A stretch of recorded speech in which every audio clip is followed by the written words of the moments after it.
তো বন্ধুরা, আজকে আপনাদেরকে আমি একটি শক্তিশালী উপায় দেবো, যে উপায়টির মাধ্যমে আপনারা দূর দেশ থেকে যত হাজার মাইল দূরে থাক না কেন, আজকে বলা উপায়টির মাধ্যমে আপনি আপনার স্ত্রী, প্রেমিক, প্রেমিকা অথবা স্বামীকে নিয়ে আসতে পারবেন।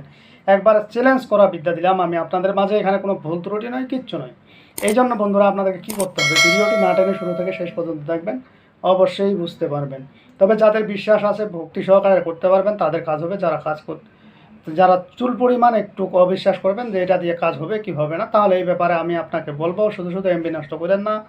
এমবি নষ্ট করে ভিডিও দেখার দরকার নেই। যদি বিশ্বাস থাকে, একই থাকে, তাহলে কাজটি করবেন, না হলে কখনোই করবেন না। কারণ ইন্নামা আমানবী নিয়ত ঠিক রেখে কাজ করবেন, অবশ্যই আপনি ফলাফল পাবেন। কারণ নিয়ত কিন্তু আপনার একজন দেখে আছে, আপনি কোন নিয়তে করছেন, কেমন কিভাবে করছেন, সৎ নিয়তে করছেন নাকি অসৎ নিয়তে করছেন, সব কিছু কিন্তু আপনি মনে রাখবেন, একজন দেখতেছে, সে আপনি যেই ধর্মেরই হন না কেন। তো বন্ধুরা, আজকের যে উপায়টি দেবো, এটি কিন্তু খুবই খতরনাক একটি বিদ্যা।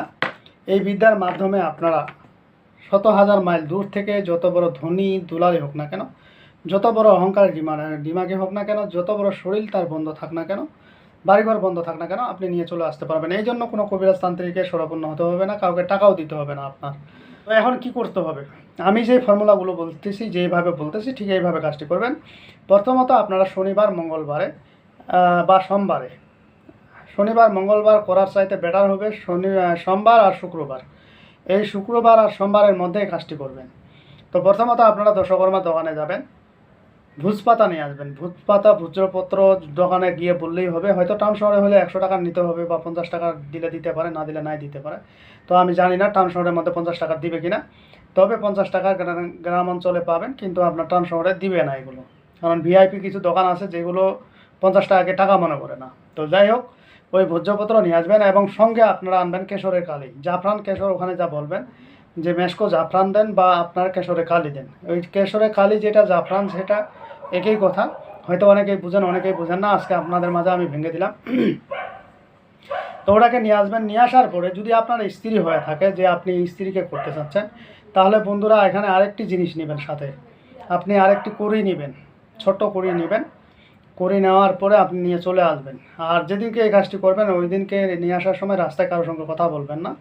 এরপরে আপনি আসবেন, আসে পাক পবিত্র হয়ে বসবেন। আর এখানে সিঁদুরের অবশ্যই কাজ আছে। একটু সিঁদুর নেবেন, যদি কালির থানের হয়ে থাকে কালির থান থেকে নেবেন। তবে কাজটা শক্তিশালী করতে চাইলে কালির থান থেকে নেবেন। আর যদি না পান একান্ত পক্ষে, তাহলে ওই দশকর্মা দোকান থেকে একটা সিঁদুরের কোটা কিনে নিয়ে আসবেন। 20-50 টাকা নিতে পারে, বা 30 টাকা নিতে পারে। এরপরে ওখান থেকে অল্প সিঁদুর নেবেন। এবার ওই সিঁদুর এবং কুড়ি এবং আপনি ভোজপাত্রা, মেশো, জাফরান, এই যে নিয়ে আসলেন, এগুলো নিয়ে পাক পবিত্র গোসল করে নেবেন। গোসল করা অবস্থায়, গোসল করা শেষ হয়ে গেলে আপনি পাক পবিত্র স্থানে বসবেন। এরপর এরকম একটি ধূপকাঠি, বা এই কালারের যে হতে হবে এমনটা নয়, যে কোনো একটি ধূপকাঠি জ্বালাই নেবেন। ধূপকাঠি জ্বালাই নিয়ে আপনি সৃষ্টিকর্তা আল্লাহকে স্মরণ করে নেবেন। আল্লাহকে স্মরণ করে নিয়ে, ওই যে আপনার স্ত্রীর যদি কোনো ব্যবহৃত কাপড় থাকে, সেই কাপড়টা আপনারা একটু চ্যাপ্টা করে কাটবেন। এইভাবে এরকম চ্যাপ্টা করে, এখান থেকে এই পর্যন্ত চ্যাপ্টা করে কাটবেন। ঠিক আছে? আর যদি প্রেমিকা হয়ে থাকে, প্রেমিকার কাপড় চোপড় পান, তাহলে প্রেমিকার কাপড় কেটে নেবেন, হয়ে যাবে। স্বামীর কাপড় পেলে স্বামীর কাপড় কেটে নেবেন। অর্থাৎ স্বামীকে আনতে হলে স্বামীর কাপড়ে করবেন। আর যদি স্ত্রীকে আনতে হয়, স্ত্রীর কাপড়ে করবেন। আর যদি আপনার প্রেমিককে আনতে হয়, প্রেমিকার কাপড়ে করবেন। আর যদি প্রেমিকাকে আনতে হয়, প্রেমিকার কাপড়ে করবেন। তো এইগুলো যদি এখন প্রশ্ন করতে পারেন যে আমার তো কাপড় নেই, তাহলে কি করব? তাহলে যদি কাপড় না থাকে, তাহলে চিন্তার বিষয় নেই। কাপড়টা হলে ভালো হয়, কাপড়টা না হলেও কাজটা হবে। তো এক্ষেত্রে কি করবেন? এক্ষেত্রে আপনারা ভুজপাতা নেবেন।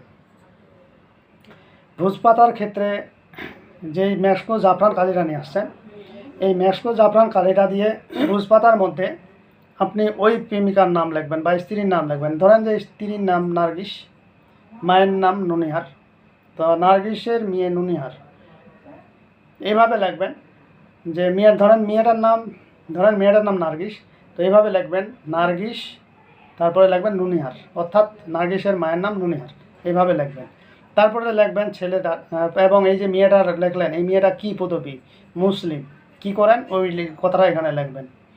তারপরে লিখবেন ছেলেটার নাম। ধরেন আপনার নাম, আমার নাম আশিকুর, আশিকুর লিখবেন। আশিকুর লেখার পরে লিখবেন, ধরেন যে আমার বাবার নাম মুজিবুর, এই মুজিবুর লিখবেন। ধরেন আপনার এইভাবে, আমি একটা উদাহরণ দিলাম, ঠিক এইভাবে লিখবেন। লেখার পরে এখানে লিখতে হবে ওং মহাকালী, ওং চণ্ডীকালী, ওং কামাখ্যা মা।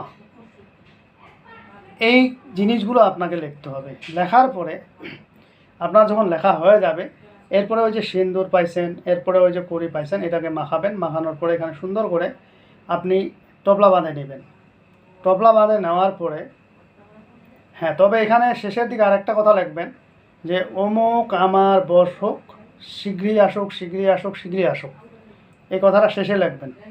লেখার পরে আপনি এটাকে টপলা বেঁধে কোনো এক গাছের ডালে উঁচু করে উঁচু জায়গাতে বেঁধে দিবেন। এখন বেঁধে দিলে এটা যত নড়াচড়া করবে ওই ব্যক্তির মন উতলা হয়ে আপনার কাছে আসার জন্য ছটফট করবে। এবং এবং যদি আপনার সেক্ষেত্রে যদি কাপড় না থাকে, কাপড় না থাকলে আপনি কীভাবে কী করবেন, ওই যে ভূষপত্র নিতে বললাম, ভূষপাতার মধ্যে লিখবেন। ভূষপাতার মধ্যে লিখে ওই যেইভাবে বললাম ঠিক ওইভাবে লিখবেন। শেষের দিকেরটা বলে দিচ্ছি, অমুক আমার বশীকরণ হোক, আমার কাছে শীঘ্রই আসুক, বা এইভাবেই লিখে দিবেন, শীঘ্রই আসুক, শীঘ্রই আসুক, শীঘ্রই আসুক। তো এইভাবে লিখে দেওয়ার পরে আপনি কাগজটাকে সুন্দর করে প্লাস্টিক দিয়ে মুড়ে সুতা দিয়ে বেঁধে, আপনার যদি গাছ থাকে গাছে দিবেন, না হলে জানালা গ্রিল টিল থাকলে গ্রিল টিলে দিবেন। অর্থাৎ এমন জায়গায় দিবেন যাতে এটা বাতাসে ধুলে এবং বাইরে কোনো লোক না দেখতে পায়। তাহলে ওই কাজটা কিন্তু আপনি সকাল টাইমে করবেন। সকাল টাইমে বলতে সূর্য ওঠার পরে পরেই করবেন কাজটা, তাহলে কাজটা আপনার 100তে 100 হবে। তো অবশ্যই জাফরান কালিতে লিখতে গেলে অবশ্যই কিন্তু এরকম আপনাকে ডালিম গাছের যে ডাল দেখতেছেন আমার হাতে এই যে লেখা আছে, এটা কিন্তু ডালিম ডাল, ঠিক আছে? তো এই ডালিম ডাল আপনাকে কেটে এরকম কলম করে বানিয়ে নিতে হবে এবং ওটা দিয়ে আপনাকে লিখতে হবে। আশা করি আপনারা বুঝতে পেরেছেন। যত রকমের বশীকরণ কাজগুলো আছে আশা করি আপনাদেরকে কেউ বোঝায়নি। এরকম বশীকরণের কাজগুলো করতে গেলে এরকম ডালিম ডাল কেটে কলম বানিয়ে আপনাকে কাজগুলো করতে হবে, তাহলে দ্রুত কাজ হবে। তবে হ্যাঁ, এটি করার সময় অবশ্যই আপনারা মুখে কিছু মিষ্টি জাতীয় জিনিস রাখবেন, যাতে আর ওই মেয়েটাকে ভাববেন বা ওই ছেলেটাকে ভাববেন যে সে আমার সামনে উপস্থিত হয়েছে, সে আমার কাছে আসছে, এরকম ভাবতে ভাবতে এই কাজটি লিখবেন। আশা করি আপনার কাজটি 100তে 100 হয়ে যাবে। তো যাই হোক বন্ধুরা, এর মধ্যে কোনো বোঝার থাকলে আপনারা কমেন্টের মাধ্যমে বা আপনারা ফোন করে জেনে নিতে পারেন। তো আমার ভিডিওটি যদি আপনাদের ভালো লেগে থাকে অবশ্যই একটি লাইক দেবেন, বন্ধুবান্ধবের কাছে শেয়ার করে দেবেন। আর যারা এখনও আমার চ্যানেলটি সাবস্ক্রাইব করেননি তারা সাবস্ক্রাইব করে নেবেন এবং পাশে থাকা বেল আইকনে অল ক্লিক করবেন, যাতে ভিডিও ছাড়ার সাথে সাথে নোটিফিকেশন আপনার কাছে পৌঁছে যায়। আর যারা অলরেডি সাবস্ক্রাইব করে ফেলছেন তাদেরকে অসংখ্য ধন্যবাদ। তো পরবর্তী ভিডিও দেখার আমন্ত্রণ রইল। সে পর্যন্ত ভালো থাকবেন। ধন্যবাদ।